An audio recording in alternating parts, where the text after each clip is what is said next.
Mjue watu wa Narok, si mambo ya siasa tulimaliza? Ama mulibakisha?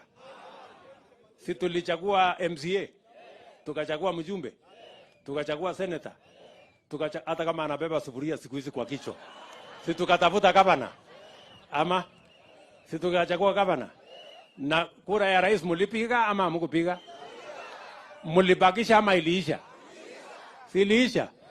So hawa viongozi wenzangu mimi nawauliza, jameni, tulimaliza mambo ya viongozi tarehe 9 mwezi wa 8 mwaka uliopita.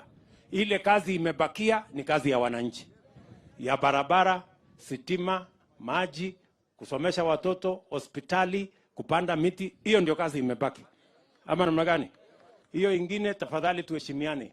Na hakuna haja, mimi nawaambia viongozi, kama wewe ni kiongozi ambaye unadhamini taifa la Kenya, wewe unawezaje kupanga mambo ambayo inaharibu mali ya wananchi, inaharibu biashara ya wananchi, inalete fujo kwa nchi yetu?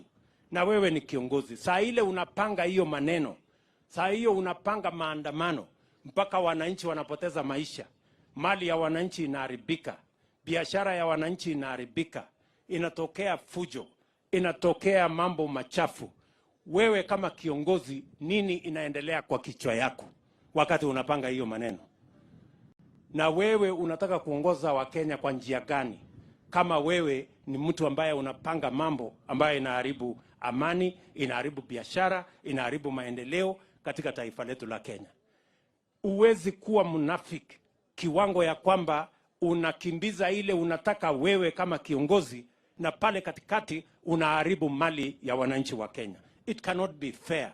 It is not right for any leader in Kenya, while they are prosecuting their selfish agenda on what they want as leaders, in the process they destroy property, they cause chaos, they destroy life, and they cause anarchy in our country.